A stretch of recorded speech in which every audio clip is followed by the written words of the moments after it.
Hello everyone, मैं नरेंद्र आपका स्वागत करता हूं अपने यूट्यूब चैनल वाईपी अकेडमी पे। देखो, हम लोग इकोनॉमी पढ़ रहे थे। इकोनॉमी में नेक्स्ट चीज़ पढ़ते हैं अपन, नेशनल इनकम पढ़ते हैं। अभी टॉपिक जो है अपना वो क्या है, नेशनल इनकम। आज जो पढ़ने वाले हैं वो नेशनल इनकम पढ़ेंगे अपन लोग। एक कंट्री के लेवल पे नेशनल इनकम जो है उसके बारे में सारे कंसेप्ट क्लियर करेंगे, उसके क्या क्या बातें हैं, उसमें मेन मेन चीज़ें हैं। नेशनल इनकम के अंदर बेसिकली जो पढ़ाया जाता है ना, मेन चीज़ जो कवर की जाती है वो क्या क्या आती है आपके, जीडीपी, एनडीपी, ये सारे टॉपिक्स आएंगे आपके बेसिकली। जैसे जीडीपी क्या होता है, उस जीडीपी में अलग अलग चीज़ें हैं। जीडीपी पर कैपिटा है, जीडीपी आपका नॉमिनल जीडीपी है, रियल जीडीपी है, आपका ट्रिपल पी है, वो सारी बातें। एक होता है इसमें एनडीपी कंसेप्ट है अपना, आपका जीएनपी होता है, ग्रॉस नेशनल प्रोडक्ट आपका, एनएनपी होता है अपना। ये सारे कंसेप्ट अपन डेप्थ में करने वाले हैं अभी पूरे इस वीडियो में। अपन यही सब करेंगे, पूरी पूरी सारी चीज़ें सर। ठीक है सर, एक बात आती है तो इसमें पर कैपिटा वगैरह वो सब सारे कंसेप्ट करेंगे उनको, कि उसमें वो क्या क्या चीज़ें होती हैं। देखो, बेसिकली नेशनल इनकम पढ़ा क्यों जाता है, उसका रीजन है कि आपको कंट्री के जो लोगों की स्टैंड ऑफ लिविंग है वो पता लग जाए, लोगों की परचेजिंग पावर कितनी है, लोगों की किसी भी चीज़ को खरीदने की क्षमता कितनी है उनकी, वो सारी बातें सर। और कोई भी कंट्री किस लेवल पर ग्रोथ रेट कितनी चल रही है, उसमें इन्फ्लेशन कितना हो रहा है, वो सारी बातें कवर की जाती हैं पूरे नेशनल इनकम के अंदर सर। इसलिए इसको one of the important topic है सर ये। ठीक है, नेशनल लेवल पे एज ए कंट्री की इनकम कितनी हो रही है सर, वो कितनी कमाई कर रहा है, वो सारी बातें। सिंपल चीज। आते हैं सर नेक्स्ट चीज पे। देखो, बिल्कुल बेसिक समझते हैं सर। सबसे पहला टॉपिक है इसमें जीडीपी। तो जीडीपी का जो मतलब होता है ना, वो होता है सिंपल सा, ग्रॉस डोमेस्टिक प्रोडक्ट। जीडीपी मतलब हुआ सर आपका ग्रॉस डोमेस्टिक प्रोडक्ट, है ना, बेसिक बात। अब बात आती है सर, ये है क्या, इसका मीनिंग क्या है, ग्रॉस डोमेस्टिक प्रोडक्ट का मतलब क्या निकला। तो देखो, अपन जो पढ़ने वाले हैं अभी बिल्कुल आसान भाषा के अंदर, सबसे इजी लैंग्वेज में सर, एक पर्टिकुलर कंट्री के अंदर, एक कंट्री के अंदर एक साल के अंदर जो भी गुड्स एंड सर्विस बनाए गए उनकी जो फाइनल वैल्यू होती है ना, उसे जीडीपी बोला जाता है सर। यानी हम जीडीपी को ब्रेक कर लेते हैं तीन मेजर पॉइंट्स के अंदर सर। वो तीन मेजर पॉइंट क्या है आपने, पहला sir, final value of goods and services. Final value of goods and services, पहली चीज सर। ठीक है, दूसरा है इसके अंदर सर आपका डोमेस्टिक टेरिटरी। सेकंड चीज इंपॉर्टेंट क्या है इसमें, डोमेस्टिक टेरिटरी सर। ठीक है, नेक्स्ट चीज। और तीसरा है सर आपका फाइनेंशियल ईयर। तीसरा पॉइंट क्या है सर, फाइनेंशियल ईयर। ठीक है, ये तीन पॉइंट है। अगर ये आपको तीन क्लियर होते हैं तो आप जीडीपी में बहुत आसानी से समझ सकते हैं। अपन समझते हैं सर एक एक को। मेनली फाइनल वैल्यू को मतलब समझ में आता है आपने को सर। देखो, होता क्या है, गुड्स जो होते हैं, जैसे एक गुड्स होते हैं आपको रॉ गुड्स जो जिन्हें बोलते हैं अपन। ठीक है, एक होते हैं इंटरमीडिएट गुड्स, यानी जो कि कंजम्पशन के लिए यूज नहीं हो रहे अभी। एग्जाम्पल देता हूँ सर सिंपल सा। फॉर एग्जाम्पल आपको गेहूं है, गेहूं रॉ है बिल्कुल सर। कोई भी इंसान गेहूं को डायरेक्टली काम में नहीं लेता कभी भी, पहले उससे आटा बनेगा सर डेफिनेटली, वो हुआ आपका इंटरमीडिएट। वो आटा भी डायरेक्टली काम नहीं आ रहा सर, आटे से रोटी बनेंगी, पराठे बनेंगे, जो भी उसके ब्रेड बनेंगी, जो कुछ भी बनाया जाएगा इनकेस सर। तो जो फाइनल गुड क्या हुआ अपना, जो आपका रोटी बन के आई है या उससे जो भी बेक हुआ कुछ चीज़ें, आपका ब्रेड बना, वो सब फाइनल वैल्यू है। वो सारे गुड्स जिनको डायरेक्टली आप कंज्यूम किया जाएगा, कंजम्पशन होगा, वो है आपकी final value sir, goods and services की। ठीक है सर, एक बात समझ में आई इसमें। डोमेस्टिक टेरिटरी का मतलब है सर सिंपल सा, बाउंड्री के अंदर। एक बात ध्यान रखना, यानी कि अपना जो कंट्री है इंडिया सर, उसके अंदर जो जो सामान बन रहा है ना, उनकी फाइनल वैल्यू है किसकी, गुड्स और सर्विसेज की, एक साल के अंदर। फाइनेंशियल ईयर कब से कब तक होता है इंडिया के अंदर सर आपका, 1 अप्रैल शुरू होता है अपना, 1 अप्रैल से लेकर 31 मार्च तक सर। अब देखो, इसमें एक बात समझना सर काम की, जो बहुत काम की है। कुछ लोग जीडीपी को कई बार समझ नहीं पाते, कंफ्यूज आते हैं उस चीज में सर। वो मेन चीज क्या है उसमें काम की, कोई भी कंपनी काम कर रही हो, चाहे यूएस की कंपनी है, फॉर एग्जांपल कल को एप्पल कंपनी है आपकी, एप्पल आके इंडिया में सामान बनाने लग जाए, तो सर वो इंडिया की जीडीपी में कैलकुलेट होगा, 100% होगा, ध्यान रखना। इस बाउंड्री के अंदर जो कुछ भी बन रहा है, जो कुछ भी बन रहा है सर, चाहे वो गुड्स हो या सर्विस हो, जिनकी बिलिंग हो रही है किसी भी तरह की, जिस जिस सामान की बिलिंग हो रही है, फाइनल वैल्यू जिनकी है गुड्स की, वो सब इस बाउंड्री के अंदर जो जो बन रहा है, यानी जो टेरिटरी है हमारी इंडिया की, टेरिटरी जो है डोमेस्टिक टेरिटरी अपनी, उस टेरिटरी के अंदर जो जो सामान बन रहा है सर, उन सब की फाइनल वैल्यू जो है एक साल के अंदर, वो होती है अपनी जीडीपी सर, सिंपल सा। ठीक है, ये हुई सर सिंपल सी जीडीपी की बात। तो एक बेसिक लेवल समझ में आया अपने को। अब देखो बाहरी कंपनी को बना रही है कि कल को बीएमडब्ल्यू ऑडी बनना स्टार्ट हो गई है, जैसे पहले नहीं बनती थी। पहले बीएमडब्ल्यू ऑडी सिर्फ आपके इंपोर्ट करते थे हम लोग, लेकिन अभी BMW Audi Mercedes Skoda Volkswagen सब इंडिया में बनने लगी हैं। वो सब चीज़ें कंपनी बाहर की है, इंडिया में बनने लगी है। सब जो गाड़ियाँ इंडिया में बन रही है ना, वो कहाँ कैलकुलेट होंगी, इंडिया की जीडीपी में। ठीक है सर, एक बात सिंपल सी। तो इस तरह से कंपनी का इसमें ओरिजिन मैटर नहीं करता, कौन सी कंपनी किस देश की, इससे फर्क नहीं पड़ता। फर्क पड़ता है बाउंड्री कहाँ की है, वो कहाँ बन रहा है सामान सर, सिंपल सा। ठीक है, एक बात समझ में आई अपने को सर। अब आते हैं नेक्स्ट चीज पर सर। ठीक है, अब पढ़ते हैं अपन थोड़ा सा जीडीपी को और डेप्थ में सर, क्या क्या चीज होती है। अब देखो आपने एक चीज पढ़ी होगी सर, जैसे इसके अंदर ही एक होती है जीडीपी नॉमिनल। ठीक है सर, अब जीडीपी देखो नॉमिनल का मतलब क्या है, जब कभी भी जीडीपी को किस पे, मार्केट प्राइस पे देखा जाए, यानी जो आपकी मार्केट प्राइस होती है उस पे देखा जाए उसको।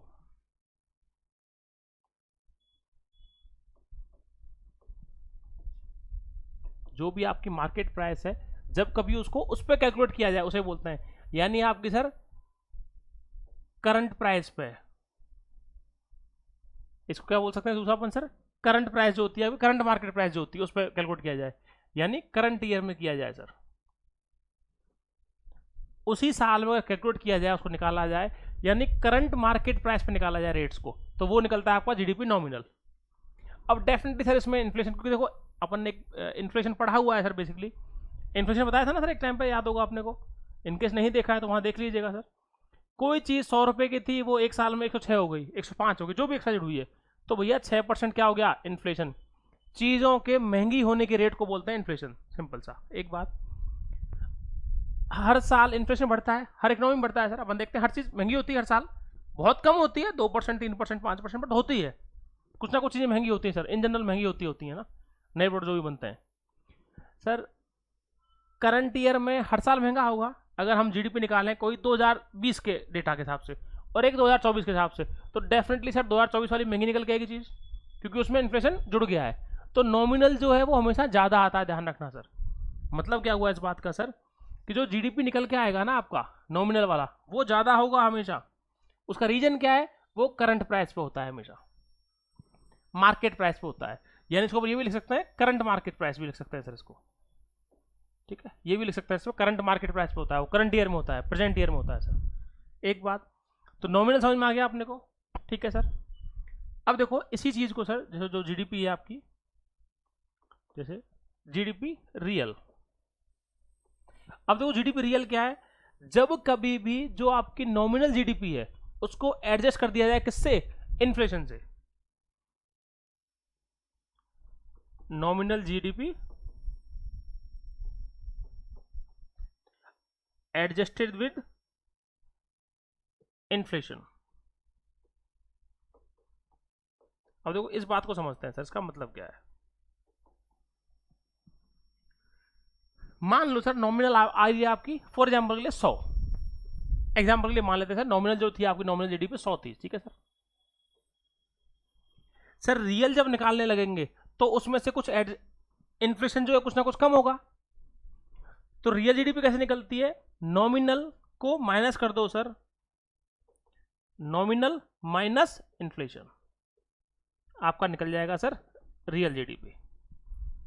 तो नॉमिनल में से जो भी इन्फ्लेशन रहा होगा, अब देखो इन्फ्लेशन अगर मान लो हम 2020 का डेटा देखें, 21 का भी देखें फॉर एग्जांपल, तो 3 साल में कुछ तो इन्फ्लेट हुई होंगी प्राइसेस। अगर ये नॉमिनल 100 है तो डेफिनेटली सर वो प्राइस चेंज हुई होंगी, उसमें हाई गया होगा। तो उसमें से 5% के हिसाब से भी हम 10 से 12%, 15% कम करना पड़ेगा हमें। तो रियल जो है वो डेफिनेटली कम आने वाला है सर। और कम कितना आएगा, वो 90 आएगा, 85 आएगा, 85, 87, जो भी अमाउंट निकल के आएगा। तो इस पूरी कहानी का मतलब क्या निकला सर, 100 से हमेशा कम आने वाला है। इन्फ्लेशन तो रहा होगा ना, 2% ही रहा हो, बोले 1% ही रहा हो, तो सर कभी भी इन्फ्लेशन जरूरी हो सकता है, क्योंकि इन्फ्लेशन अगर जीरो हुआ है कभी भी, तो इकोनॉमी जो है वो आपकी बेसिकली श्रिंक हो रही है। इसका मतलब इकोनॉमी जो है वो एक्सपेंड नहीं कर रही, और कोई भी कंट्री की इकोनॉमी श्रिंक नहीं होनी चाहिए। श्रिंक होती है तो वो इन्फ्लेशन नहीं है वहाँ, और इन्फ्लेशन नहीं है तो सर वो दिक्कत आती है उसको। ठीक है, तो इस पूरी कहानी का मतलब क्या निकला सर, एक जो हम कंक्लूजन निकाल सकते हैं हमेशा, वो क्या, कि जो आपका जीडीपी होगा, कौन सा, नॉमिनल वाला will always be greater than GDP real sir. ये हुई सर एक बात। ये बात सर बिल्कुल आसान लैंग्वेज में समझ में आ गई है अपने को कि जब कभी भी नॉमिनल जीडीपी जो है वो हमेशा ज़्यादा रहने वाली है किससे, रियल से। रीजन क्या है उसका सर, जस्ट अभी बताया, डिस्कस किया अपन ने, क्योंकि उसको इन्फ्लेशन को कम करते हैं उसमें से। डेफिनेटली किसी एक अमाउंट में से कम करेंगे तो कुछ ना कुछ कमी आएगी वो हमेशा। ये सर हमेशा वैलिड है, ध्यान रखना। कब तक, जब तक कि आपकी कंट्री में इन्फ्लेशन हो रहा है सर, ठीक है। बहुत रेयरली होता है कि इन्फ्लेशन ना हो। इन्फ्लेशन नहीं हो रहा तो इकोनॉमी वैसे ही स्विंग करने लग जाएगी आपकी। किसी एक क्वार्टर की बात अलग है, पूरी इकोनॉमी की बात कर रहे हैं हम थ्रू आउट द ईयर्स, ठीक है सर। एक बात ये हुई बात। अब देखो इसी में एक कंसेप्ट काम करता है सर, आपका से सुना भी होगा अपन ने सर, एक चीज होती है जीडीपी डिफ्लेटर।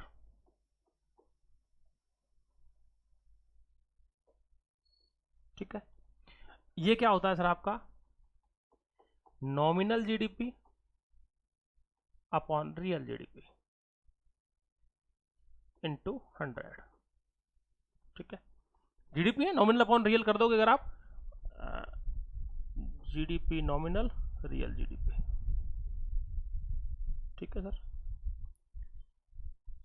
जब कभी भी हम नॉमिनल जीडीपी को डिवाइड कर देंगे किससे, रियल जीडीपी से, हमें ज्यादा होती है हमेशा, इनटू 100 सर, तो जीडीपी डिफ्लेटर निकल के आ जाएगा। अब बात आती है, देखो यूपीएससी किस में खेलती है, देखो वो डिस्कस वो करते हैं। यूपीएससी ने पूछा, पहली बात तो यूपीएससी ने यही पूछा हुआ जीडीपी डिफ्लेटर होता क्या है। सिंपल सा आंसर है सर, ये आप बता दोगे, कोई दिक्कत नहीं है इसमें। अब आती है बात कि जीडीपी डिफ्लेटर का यूज क्या है सर। तो जो यूज है ना जीडीपी के डिफ्लेटर का, वो यूज क्या है सर, बेसिकली या वो क्या बताता है, ये इन्फ्लेशन के ट्रेंड्स को बताता है उस कंट्री के अंदर में, उस इकोनॉमी के अंदर में। यानी जीडीपी डिफ्लेटर क्या है, इंडिकेटर है किस चीज का, it is an indicator of inflation. Sir आपको इन्फ्लेशन का अगर डेटा निकालना हो किसी कंट्री में, तो उस कंट्री का आप जीडीपी डिफ्लेटर देख लो सर, सिंपल सी बात। यानी जीडीपी डिफ्लेटर जो है वो आपको बता देगा क्या, कि उस कंट्री में इन्फ्लेशन कितना चल रहा है सर, और वही मैटर करती है मेन चीज। समझ में आ गई, सिंपल सी बात। तो इन्फ्लेशन का इंडिकेटर होता है सर बेसिकली। तो जीडीपी डिफ्लेटर हाई होना चाहिए, लो होना चाहिए सर, इस तरह क्वेश्चन पूछती है यूपीएससी। तो एक बार दिमाग में सोच के देखो सर, यहीं कहीं पॉज करो वीडियो को और एक बार सोच के देखना कि वो हाई होना चाहिए, लो होना चाहिए। आंसर पता है क्या है सर, जीडीपी डिफ्लेटर हाई होना चाहिए हमेशा, क्योंकि अगर वो हाई है तो इसका मतलब क्या है, इकोनॉमी एक्सपेंड कर रही है। जब जब जीडीपी डिफ्लेटर हाई होता है तो वो इकोनॉमी के लिए अच्छा होता है सर, वो आपकी इकोनॉमी को एक्सपेंशन दिखा रहा है, तो GDP deflator should be high. तो जीडीपी डिफ्लेटर जो है आपका वो हाई होना चाहिए।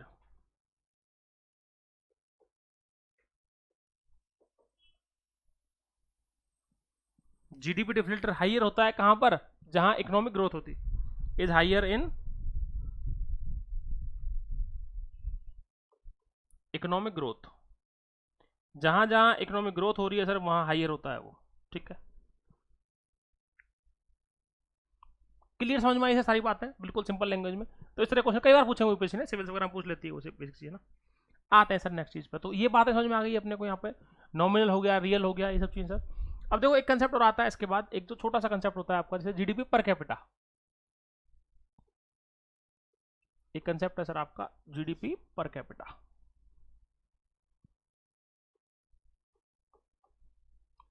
जीडीपी पर कैपिटा,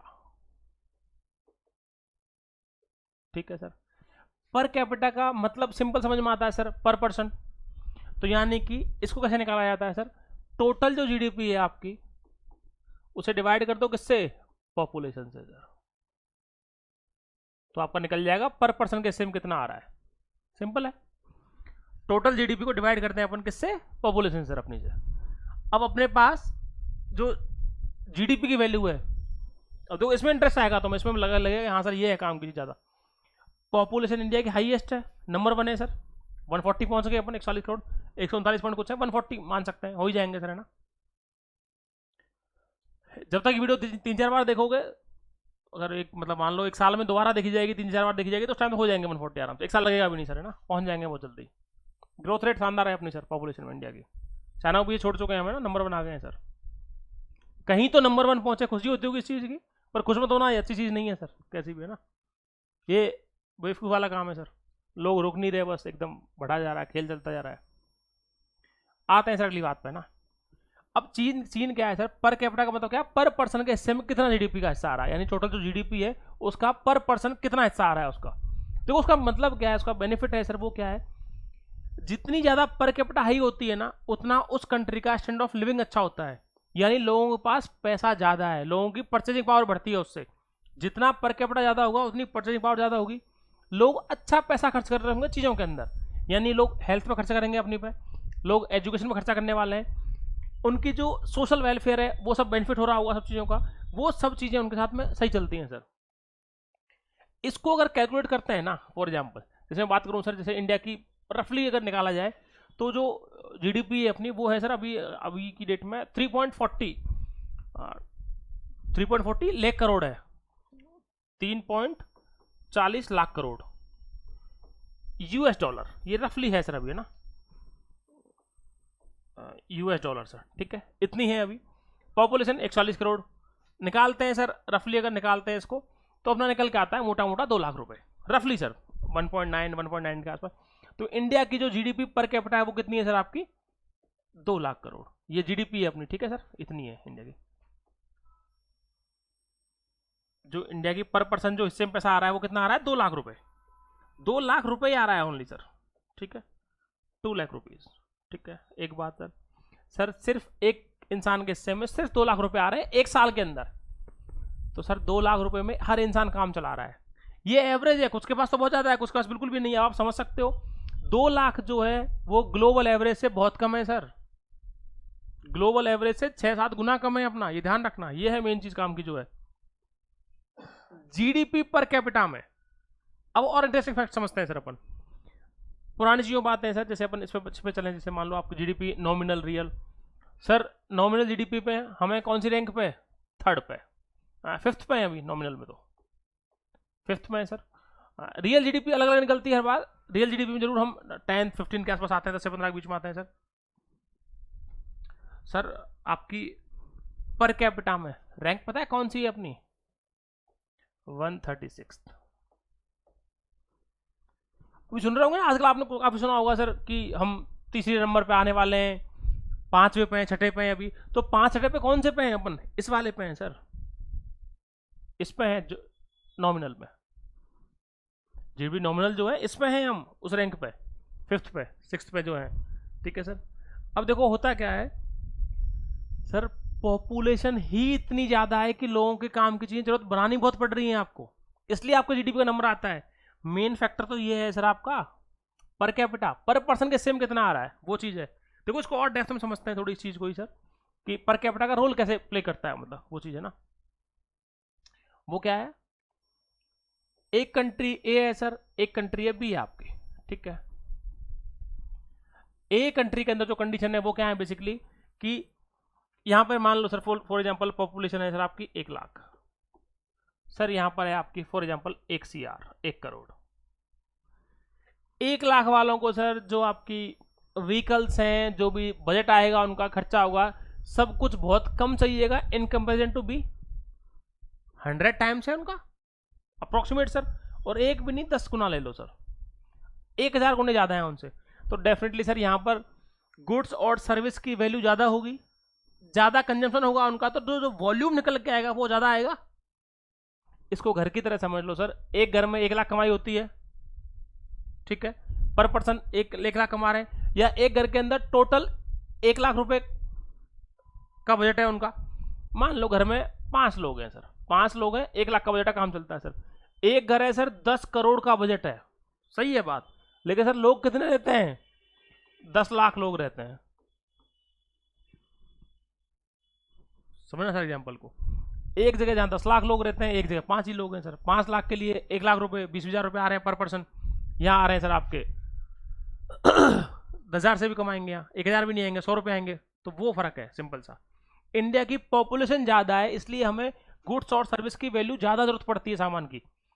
इंडिया में पॉपुलेशन 140 करोड़ है तो हमें गाड़ियां CR में चाहिए होती हैं टोटल, हर 100 पे एक आदमी के पास गाड़ी तो है ही सर, हर 100 में से एक के पास 4 व्हीलर है, 2 व्हीलर है, वो सब कुछ। अब हम कंपेयर किन से करते हैं, आप समझना सर बात को, कि हमने इंग्लैंड को भी छोड़ दिया, कि हमने फ्रांस को भी छोड़ दिया। अरे भैया, इंग्लैंड फ्रांस 10 करोड़ पॉपुलेशन लेके नहीं बैठे, आपके पास 15-15 टाइम्स ज्यादा है उनसे। तो 15 टाइम ज्यादा है, तो फिर कौन सी बहादुरी है उसमें आगे छोड़ना पीछे छोड़ना उनको? सिंपल सी बात समझ में आई अपने को। तो मेन चीज मैटर क्या करती है सर, आपकी पर कैपिटा कितनी है। पर कैपिटा आपसे आगे हैं वो सब। अब तुम खुद सोचो, हम 136 में हैं, हम 136 से लेके और 125 इसके बीच में रहते हैं सर रफली। आप समझ सकते हो, इसमें 50 के आसपास कंट्री तो अफ्रीकन है पूरी, जो हमसे पीछे हैं, और कुछ बिल्कुल कैरिबियन कंट्री है, छोटे छोटे कंट्री है, बिल्कुल बेसिक है, कुछ है नहीं मतलब नहीं उनको बेचारों को, जो सिर्फ ठीक है। मेन कंट्री तो 15-20 ही हैं, टॉप कंट्री जो हैं G20 वाले जो हैं, वो हमसे सब के सब आगे हैं सर सारे, समझ गए? सबके सब की यहाँ 50 लाख 30 लाख 40 लाख वो सब है जो उनकी पर कैपिटा है। हमारी है सिर्फ हम जो इतना पीछे रह रहे हैं सर। तो अपने को समझ में आया एक लेवल पे सारी बातें सर। तो जीडीपी एक लेवल पे अपने को क्लियर हुई पूरी बातें सर, है ना। तो जीडीपी के जो डेटा है कि अपन थर्ड आ गए, फिफ्थ आ गए, फोर्थ आ गए, उस पर फर्क नहीं पड़ता कोई भी। मेन चीज़ क्या मैटर करती है सर आपकी, कि जीडीपी पर कैपिटा कितनी है, पर पर्सन के सेम कितना आ रहा है, क्योंकि उससे स्टैंडर्ड ऑफ लिविंग होता है। पर कैपिटा आपको क्या शो करती है? पर कैपिटा आपको एक लेवल पे सर ह्यूमन डेवलपमेंट इंडेक्स जो है उसमें ऊपर आता है। अगर ये आपकी बेटर होती है ना, तो ह्यूमन डेवलपमेंट इंडेक्स में ऊपर आओगे आप। एजुकेशन, स्कूलिंग, वो सब ऊपर आता है पूरा, वो मैटर करता है, ठीक है। आते हैं सर नेक्स्ट चीज पे। अब देखो, एक कंसेप्ट होता है, एक और सुना होगा सर आपने, जीडीपी ट्रिपल पी, ठीक है सर। परचेजिंग पावर पैरिटी बोलते हैं सर इसको, ना। परचेजिंग पावर पैरिटी, यानी सिंपल सा मतलब है सर, सिंपल सा, किसी भी आदमी की खरीदने की क्षमता जो है, खरीदने की क्षमता जो है उसकी खुद की करेंसी के अंदर, सिंपल सा। यानी इसमें देखो बेसिकली करते क्या है ट्रिपल पी के अंदर, जो भी ग्लोबल करेंसी है उन सबको इक्वलाइज करने के लिए, बैलेंस करने के लिए, यानी सबकी सामान खरीदने की क्षमता बराबर हो जाए करेंसी की, तो उसको निकालने के लिए जीडीपी ट्रिपल पी जो देखा जाता है। बेसिकली ये भी जो है ट्रिपल पी वाला फैक्टर, वो भी आपके पॉपुलेशन डिपेंड करता है। जितनी ज्यादा पॉपुलेशन होगी ट्रिपल पी उतना ज्यादा होगा आपका, सिंपल सी बात सर। जितने ज्यादा लोग होंगे उतना ही खरीदना ज्यादा रहेगा। यानी ट्रिपल पी जो हाई है उसका मतलब क्या है, कि इंसान को खुद की करेंसी के अंदर जो सामान है वो सस्ता मिल जाएगा। निकालते कैसे, देखो ट्रिपल पी बता देता हूं सर, सिंपल सा। ट्रिपल पी का मतलब हुआ सिंपल सा,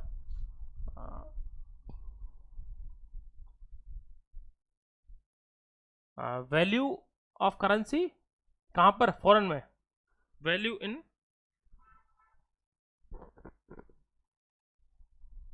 या फिर लिख सकते हैं sir value of goods in foreign currency divide by value of goods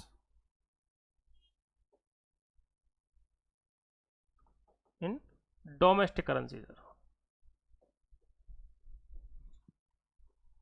यानी कि आपकी खुद की फॉरेन करेंसी में जो वैल्यू थी गुड्स की, यानी कि एक बास्केट बना लिया, उसमें 10-20-50 गुड्स ले लिए अपन ने, उनकी वैल्यू कितनी है फॉरेन करेंसी में डिवाइड बाई खुद की करेंसी का सर, सिंपल सा। ये निकलता है अपना ट्रिपल पी हमेशा, ठीक है सर। एक बात, इसका सिंपल सा मतलब क्या हुआ, कि इंडिया के लोग जो हैं वो खुद की करेंसी में इजीली सामान खरीद पाते हैं और ज़्यादा सामान खरीद पाते हैं सर, सिंपल सा, क्योंकि करेंसी की वैल्यू कंपेरेटिवली हमारी डॉलर से कम है। ट्रिपल पी को मेजर किस में करते हैं सर, ध्यान रखना, डॉलर्स में हमेशा, क्योंकि डॉलर जो है वो आपकी यूनिवर्सल करेंसी है, एक्सेप्टेड करेंसी है डॉलर्स, ठीक है। अब अपनी पॉपुलेशन इतनी ज़्यादा है, तो इंडिया की जीडीपी जब हम ट्रिपल पी में निकालते हैं तो कौन सी निकल के आती है, थर्ड लार्जेस्ट सर, इंडिया की थर्ड लार्जेस्ट है। उसका रीजन ही वही है भैया, कि पॉपुलेशन ही इतनी ज़्यादा है सर। कल को अगर 150 करोड़ 200 करोड़ पहुंच जाएगी एग्जाम्पल के लिए, नहीं पहुंचनी चाहिए वैसे सर, मैं दुआ करता हूँ नहीं पहुंचे, वो लोग समझ जाएं, थोड़ा बच्चे कम करें, वो 1 या 2 बच्चे ठीक रहते हैं। अगर सर फिर भी पहुंच जाती, ज़्यादा हो जाती है, तो उसका रीजन वही है, उसकी वजह से सर ट्रिपल पी और बढ़ जाएगा, अपना जीडीपी और बढ़ जाएगी, और हम खुश हो सकते हैं सर, नंबर 1 में आ जाएंगे एक दिन। हम चाहे कौन कौन है, चाइना और यूएस, ये दोनों आ गए सर अपने से, ठीक है। तो जीडीपी के सारे कंसेप्ट एक लेवल पर समझ में आए सर, सारी बातें जो भी चीज़ें अपन ने पढ़ी पूरी, चाहे वो ट्रिपल पी पढ़ा अपन ने, चाहे अपन ने ये सब देखा है आपका पूरा पूरा सब चीज़ें सर, ठीक है, समझ में आई सारी बातें। आते हैं सर नेक्स्ट कंसेप्ट पे ना। देखो नेक्स्ट कंसेप्ट है अपना, जीडीपी पूरा हुआ सर अपना। नेक्स्ट पे आते हैं सर, एक टर्म सुनी होगी अपन ने, एनडीपी। एनडीपी का मतलब है net domestic product sir, net domestic product, simple सा एनडीपी। अब देखो एनडीपी होता क्या है बेसिकली, अगर इसको निकाला जाए तो बिल्कुल सिंपल टर्म्स में निकलता है सर, जीडीपी माइनस डेप्रिसिएशन। अब सर फिर से दिमाग पर लोड बढ़ गया कि भैया ये क्या है डेप्रिसिएशन। अगली बार सर, डेप्रिसिएशन का मतलब होता है किसी भी चीज की वैल्यू में कमी आना with respect of time, value का कम होना, decrease in value with respect of time sir, simple सा। यानी कोई चीज 2020 में मान लो 100 रुपए की थी, 2021 में 95 होगी, 90 होगी, 85, 80, इस तरह से कम आना सर, उसको बोलते हैं अपन सिंपल सा डेप्रिसिएशन सर, डेप्रिशिएट हो रही है वैल्यू। ठीक है, एक बात समझ में आती है सर सिंपल सी। डेप्रिसिएशन का मतलब ये है कि उसकी वैल्यू कम हो रही है सर। यानी अपन देखते हैं ना मेंटेनेंस जो कॉस्ट आती है, यानी वियर एंड टीयर जो होता है सर, सिंपल सा वियर एंड टीयर से बोलते हैं अपन इकोनॉमिक्स की लैंग्वेज में। यानी कोई चीज मेंटेन कर रहे हैं अपन, सिंपल सर। ये जैसे पेन है, पेन मान लो हमने 60 अमाउंट का लिया फॉर एग्जाम्पल, 100 रुपए का पेन है एग्जाम्पल के लिए सर, है नहीं वैसे भैया, ये 5-7 हज़ार का आता है, बता रहा हूँ 100 रुपए का। ठीक, अगर ये 100 रुपए का है तो, लेकिन ये जब इसको खरीदे वो मान लो 1 साल हो गई फॉर एग्जाम्पल, अभी तो महीना भर ही हुआ है, इसको मान लो 1 साल हो गई, तो 1 साल बाद ये 100 रुपए का नहीं रहेगा, कम हो जाएगी, 2 साल बाद और कम हो जाएगा। तो जो वैल्यू कम हो रही है ना उसको बोलते हैं डेप्रिसिएशन, सिंपल सा। ठीक है, वियर एंड टीयर से बोलते हैं किसी भी तरह से वैल्यू कम होना सर। ठीक है, अब देखो लेकिन एनडीपी और जीडीपी की भाषा में डेप्रिसिएशन क्या है वो मैटर करता है। यहाँ ये नहीं है कि अपन जोड़ के बैठ जाएंगे हाँ सर ये इनकी वैल्यू कितनी है, वो नहीं है सर डेप्रिसिएशन यहाँ पे। अपन समझ रहे हैं एक चीज को। अब देखो यहाँ डेप्रिसिएशन जो होता है अपना वो है बेसिकली पूरी की पूरी जो आपकी चीजें थी ये सब, इन सब की वैल्यू में कितना चेंज आ रहा है सर टाइम के साथ में। तो यहाँ पर डेप्रिसिएशन की डेटा कौन देगा हमें सर, वो देगा बेसिकली जो डेटा मिलता है इसका, वो मिलता है सर कौन, एमसीआई। यहाँ डेटा कौन देगा अपने को सर, एमसीआई। एक सेकंड सर ना,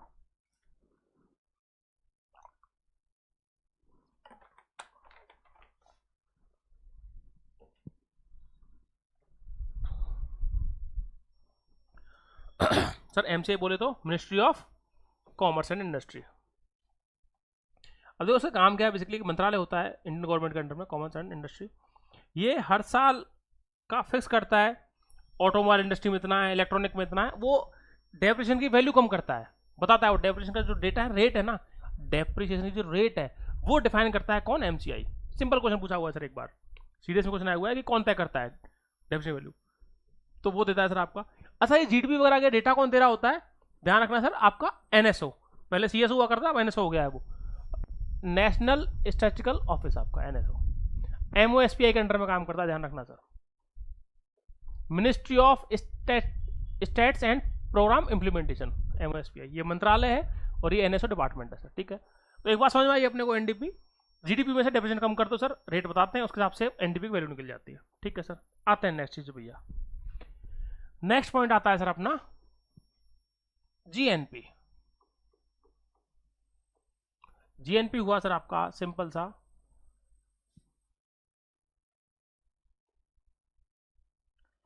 ग्रॉस नेशनल प्रोडक्ट। ठीक है, अब तो जीएनपी कैसे निकलता है सर, जीएनपी देखते हैं अपन। जीएनपी है अपना जो अपनी जीडीपी है उसमें से ऐड कर दो किसको, इनकम फ्रॉम अब्रॉड को, इनकम फ्रॉम अब्रॉड, जो आपकी जीडीपी है उसके अंदर ऐड कर दो इनकम फ्रॉम अब्रॉड को सर, सिंपल सा एक बात। अब बात आती है भैया कि ये क्या कंसेप्ट है सर, ये इनकम फ्रॉम अब्रॉड इसका क्या मतलब है, ये क्या कहना चाह रहे हो आप इनकम फ्रॉम अब्रॉड। भैया इसका सिंपल सा मतलब क्या निकलता है, देखो इसमें देखो 2-3 चीजें कवर की जाती हैं बेसिकली। होता क्या है, एक तो है इसके अंदर आपके इंटरेस्ट पेमेंट होता है, जैसे आपका ट्रेड बैलेंस है, आपका इंटरेस्ट पेमेंट है, ट्रेड बैलेंस हो गया, आपका इंटरेस्ट पेमेंट हो गया, इंटरेस्ट ऑन फॉरेन लोन्स,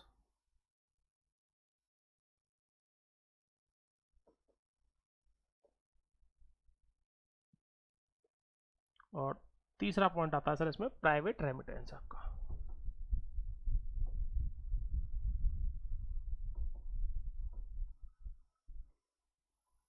ठीक है, अब इन तीनों को समझते हैं सर, तीनों कहना क्या चाह रहे हैं, क्या मतलब है इस बात का। ये देखो इंपॉर्टेंट है बहुत, इसको बहुत शानदार लैंग्वेज डिकोड किया आपने, बहुत सिंपल लैंग्वेज में। ट्रेड बैलेंस का सिंपल सा मतलब क्या निकलता है सर, आपके एक्सपोर्ट इंपोर्ट, यानी हम जो गुड्स और सर्विस का एक्सपोर्ट इंपोर्ट कर रहे हैं सर, उसकी बात कर रहे हैं सिंपल सा, ठीक है। Export import, trade balance, balance of payment जो अपन देखते थे, क्या क्लास में किया है, पूरा डिस्कस किया हुआ चैप्टर है पूरा सर। ट्रेड बैलेंस की अगर बात करूं तो एक्सपोर्ट इंपोर्ट में इंडिया जो है वो नेट एक्सपोर्टर है या नेट इंपोर्टर है, सिंपल कम बात है सर। सर डेफिनेटली हम नेट इंपोर्टर हैं, हम अपने जो भी चीज़ यूज कर रहे हैं उसका 70% ज़्यादा इंपोर्ट करते हैं चीज़ों को सर, ठीक है। एक बात, नेट इंपोर्टर हैं यानी हम पैसा बाहर ज़्यादा दे रहे होते हैं बजाय बाहर से पैसा कमाने के। एक्सपोर्ट क्या हुआ, अपने सामान को बाहर बेचना, इंपोर्ट क्या हुआ सर, बाहर के सामान को अपने इंडिया में ला के यूज करना सर। तो विदेशी सामान हम ज़्यादा यूज करते हैं एज कम्पेयर टू इंडिया वालों सामान को विदेशी यूज करते हो, नहीं करते सर।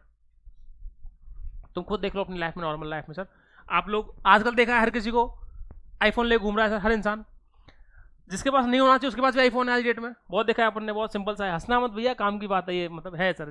तुम्हें कोई वीडियो देख रहा हो अगर उसको लग रहा है ना कि ऐसा है, लेकिन है सबके पास ना। एक बात सर, ऑडी BMW सबके साथ केस है, बस की नहीं है, उसके बाद वो EMI चल रही है, लेकिन वो सर बाहरी गाड़ी खरीदेंगे, स्कोडा BMW सब खरीदे घूमते हैं सर, सारे काम करते हैं ना। कपड़े देख लो, सारे ब्रांड्स बाहर के हैं आपके, Levi's, पेपे, Puma, out of India brands हैं। इंडिया के ब्रांड्स कौन यूज कर रहा है सर, बहुत कम यूज करते हैं। सारी चीजें अपन जीन्स से लेके आप जो जो नॉर्मल यूज करते हो ना भैया, सुबह उठते कॉलगेट यूज करते हैं, कॉलगेट यूएस की कंपनी है, तो हम इंपोर्ट ज्यादा कर रहे हैं सारे सामान सर, क्रूड ऑयल से लेकर सब कुछ चीजें, तो हम ट्रेड बैलेंस के अंदर हमेशा सर घाटे में है। एक बात सिंपल सा, समझ में आ गई बात सर।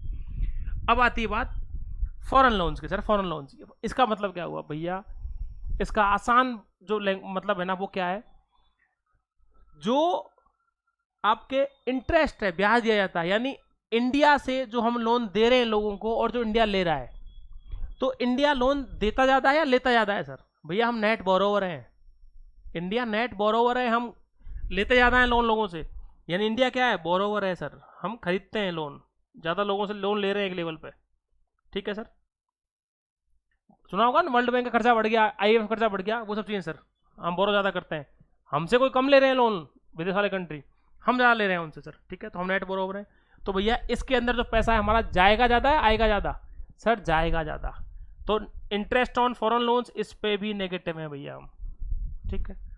प्राइवेट रेमिटेंस, इसका मतलब होता है जब कभी भी कोई इंसान एक कंट्री के अंदर कमा रहा है और अपनी होम कंट्री में पैसा भेज रहा है, फॉर एग्जाम्पल इंडियंस मान लो आपके सऊदी में रह रहे हैं और वो सऊदी से जो पैसा भेज रहा है इंडिया के अंदर, वो है रेमिटेंस अपना। तो इंडियंस जो हैं वो दुनिया में ज़्यादा रहते हैं, तो इंडिया नंबर 1 है किसमें, रेमिटेंस लेने में, यानी मजदूरी अच्छी करते हैं सर। सिंपल सी बात यह है कि हमारे यहाँ के लोग बाहर जाके काम ज़्यादा अच्छा कर रहे हैं और उन्हें पैसा ज़्यादा मिल रहा है, स्किल्ड भी है भैया, ऐसा नहीं है मजदूर, स्किल्ड भी है, स्किल्ड वर्कर बहुत है सर।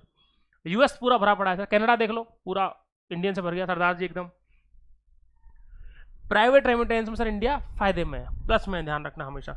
यानी कि इसका मतलब क्या निकला सर, सिंपल सा, जो भी इंडिया के अंदर लोग आगे काम कर रहे हैं विदेश के, वो कम है, इंडियंस बाहर ज्यादा हैं सर, ध्यान रखना। लाखों लोग हैं, CR से ऊपर होंगे, करोड़ से प्लस हैं सर, पूरे अगर कंट्री मिला लेंगे तो 10-10, 15-15 लाख एक कंट्री में लोग काम कर रहे हैं अपने यहाँ के इंडियंस, तो रेमिटेंस में प्लस में है, ठीक है सर। ट्रेड बैलेंस में माइनस में है, इंटरेस्ट ऑन फॉरेन लोन्स उस पर माइनस में है, और प्राइवेट जो रेमिटेंस है आपका उसमें प्लस में है। तो देखो इन सब का जो ओवरऑल निकल के आता है ना, इसकी वैल्यू इन दोनों के कंपेरिजन में बहुत कम है सर। तो ओवरऑल क्या निकल के आता है, इनकम फ्रॉम अब्रॉड में हम माइनस में हैं, यानी सर सिंपल सा मतलब क्या हुआ कि जो आपका इनकम फ्रॉम अब्रॉड है ना पूरी, उसमें इंडिया माइनस में है, यानी हम पैसा इंडिया से बाहर ज्यादा जा रहा है एज कंपेयर टू आने के सर, ठीक है। तो ये ओवरऑल जो है अपना माइनस है, डेफिसिट है सर, ठीक है। तो अपन ने क्या पढ़ा था, ये देखा था अपन ने, अपन देख रहे थे सर GNP क्या था अपना, GDP plus income from abroad, ये कंसेप्ट था सर, ये वाला है ना, अपन ने भी देखा था। लेकिन अगर इसको अपन प्रैक्टिकली देखेंगे सर, ठीक है, उसका मतलब क्या निकलेगा सर प्रैक्टिकल देखने का, वो क्या है, ये वाली बात नेगेटिव में है, तो यहां पे आ जाएगा सर GDP, अगर यहां माइनस लगा दो तो प्लस माइनस माइनस होते हैं, और वैसे माइनस ना भी लगाएं तो भी इंडिया केस में तो माइनस ही होगा सर, तो GDP minus income from abroad,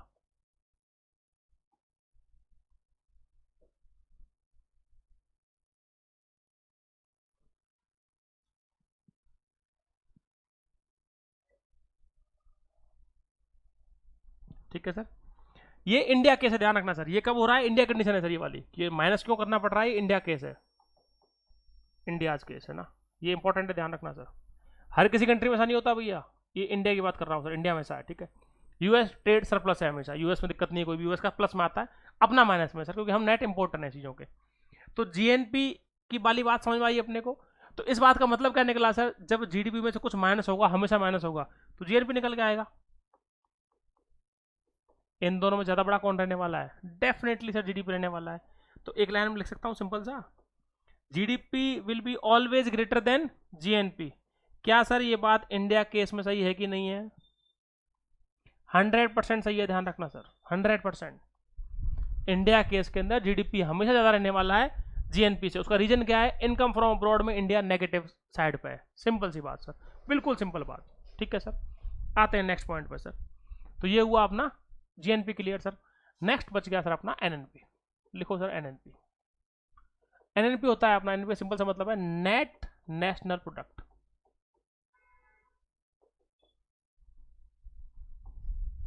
net national product sir, simple सा, ठीक है।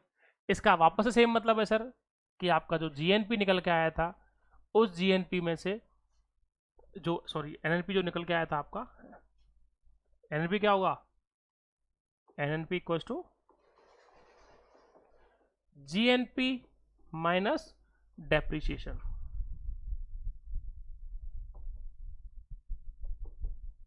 जैसे ही हम डेप्रिसिएशन समझ लिया था अभी पहले बताया था जीडीपी वाला केस में, जैसे ही हम डेप्रिसिएशन माइनस कर देंगे जीएनपी में से, तो आपका एनएनपी निकल के आ जाएगा, सिंपल सर। तो इसमें भी क्या बोल सकते हैं अपन, देखो डेप्रिसिएशन कभी भी जीरो हो सकता है क्या, आप एक बताओ सिंपल सा, नहीं हो सकता सर कभी भी, कुछ ना कुछ वैल्यू तो कम होती है, हालांकि काफी कम होने लग गई है अब, डेप्रिसिएशन काफी वैल्यू कम आ गई है। पहले तो 15-20% हुआ करता था, अब तो काफी कम कर दिया अपन ने, क्योंकि टाइम के साथ में चीजें चेंज हुई है, इकोनॉमी के काफी कंसेप्ट नए आ गए। लेकिन सर फिर भी कभी भी डेप्रिसिएशन जीरो नहीं हो सकता, ध्यान रखना, कभी भी किसी भी इकोनॉमी में पॉसिबल ही नहीं है। आप किसी चीज को, आप भले ही फॉर एग्जाम्पल आप 4 व्हीलर लेके आए, आप 4 व्हीलर को सर घर पे लाके खड़ी कर लो अपने, लेकिन फिर भी उसकी वैल्यू हर साल कुछ ना कुछ कम होगी, क्योंकि भले ही यूज मत करो एक भी दिन का, लेकिन सर फिर भी उसमें कुछ ना कुछ तो वेयर एंड टियर हो ही रहा है टाइम के साथ में, ठीक है सर। तो वो डिपेंड करता है सर, ठीक है। तो इसीलिए सर अपन ये कह सकते हैं, इसका मतलब सिंपल सा कि जीएनपी जो होगा वो हमेशा ज्यादा होगा किससे, एनएनपी से सर। क्या ये बात सही है क्या? 100% सही है सर ये वाली बात भी। जीएनपी जो हमेशा ज्यादा रहेगा किससे, एनएनपी से। और यूपीएससी इस तरह के सवाल पूछ रही है भैया, ज्यादा कुछ डेप्थ में नहीं पूछ रही वो, बस इतने बेसिक सी बातें कर रही है, बस वो बेसिक समझ में आना चाहिए अपने को, इतनी सी कहानी है सर, ठीक है। पूरी बातें समझ में आई अपने को। जीडीपी हुआ सर अपना, जीएनपी हुआ, एनडीपी हुआ और एनएनपी हुआ, ये चारों कॉन्सेप्ट पूरे तरह सर क्लियर हुए। मिलते हैं सर नेक्स्ट वीडियो में, पढ़ते रहे अपन आराम से, और बेसिक्स पे काम करो भैया, बेसिक सवाल पूछने हैं बस, वो सबसे ज़्यादा सवाल बेसिक के आ रहे हैं बस, ठीक है। मिलते हैं सर नेक्स्ट वीडियो में, ओके, थैंक यू।